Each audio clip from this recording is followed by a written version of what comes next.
it is Adele Stewart here from Prime Equine, and I'm coming to you today with some tips about trail riding safety. So I thought it was a great opportunity. Some friends and I were planning on going for a ride out to the Nesbitt Forest tomorrow. Some rain happened, so we're actually not going, but I still wanted to make this video for you because it kind of got my mind sparked. So want to go through a couple of safety tips that are really important. And the first one is something that I brought up with my group. So this is Ticket. She's an 8-year-old quarter pony.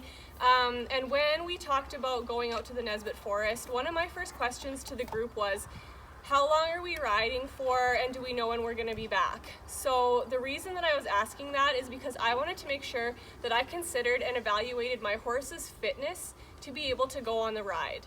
Not only do we have to consider the length of the ride, the difficulty of the ride, but we also have to consider our transportation. So one of the things you may or may not know is that when a horse travels in the trailer, it's the equivalent of them walking for that length of time as well. So when we were planning to do a 2 to 3 hour trail ride, an hour there and an hour back, my whole overall consideration was that our trail ride and the fitness that my horse needed to be at was to be able to sustain a walk for over 5 hours.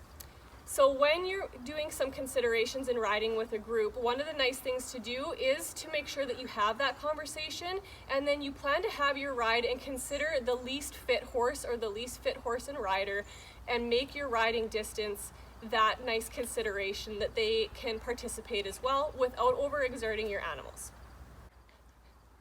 So the next thing that I wanted to talk about with my group and things like that was who's bringing the first aid kit. So that is something that's super important that a lot of people don't think of. Like let's, pack some drinks, let's pack some snacks. And my first rule of order was what's going in my kit, and I'm gonna make sure that I'm packing the first aid kit. So some of the things, this is like a really simple saddle sack, goes over your horn, and some of the things that I keep in here, I'm gonna kind of go through for you. You don't have to pack a lot. My number one thing when I'm going on a long trail ride though, honestly, is my sheepskin saddle bum saver. So this is like a sheepskin cut up from Costco for like $40, and this is something that I have on my ride all the time. If I don't need it, I just pack it in my first aid kit.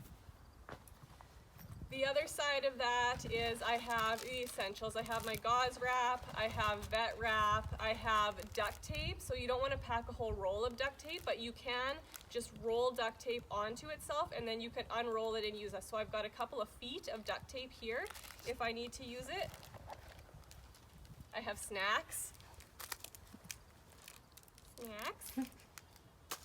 I've got tweezers and a hoof pick. So that's just some of the essentials that I pack. It doesn't have to be extensive. You can have that. But this is what I would take while I'm going out on trail. What is going in my trailer is this. I don't go anywhere without my mother of all first aid kits. And so this is something that comes with me. We have enough, emergency supplies, some gauze, some bandages and things like that that can get us off the trail, or in more of an emergency situation, someone can ride back and get our first aid kit if we're going in a group. So some of the things that are really important to have in here, especially when you're heading out on trail, you're not sure where you're going or what you might be running into, I always have a set of hoof boots inside my first aid kit. So if anybody gets a puncture, steps on something, they're not sure their horse comes up lame, they can't even maybe walk off the trail, at least somebody can ride back to the trailer and pick these up so we can get out as safe and as courteous to our horses as possible. The next thing that I want to talk about is planning your ride. So it's great to know this is something that I learned from my human wilderness first aid course. Shout out to Back 40 wilderness first aid training for that, is planning your destination, letting other people know the route you're taking, even to transport there, as well as letting someone know who's not in the trail ride, where you're going, what your GPS location is going to be. So make sure that you know that, or before you lose service, you send that to somebody, how long you're going to be gone for, and to check in if you're not back an hour after that time period so people can come and look for your group.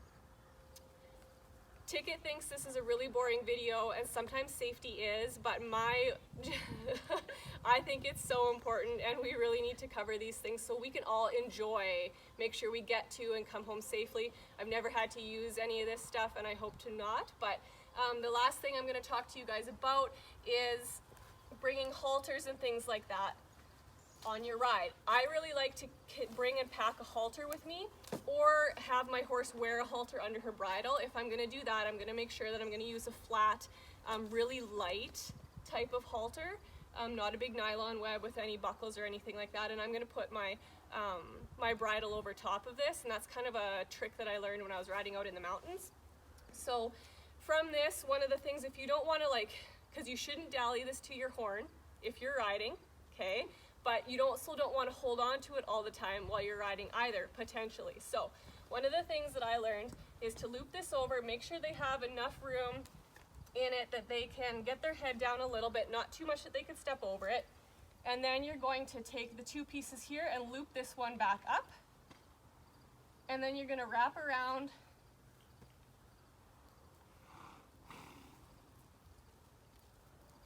and tuck the little tail in here. And you're going to have a really neat little piece there that is out of your way. You don't have to hold it. You're not dallied to your horn.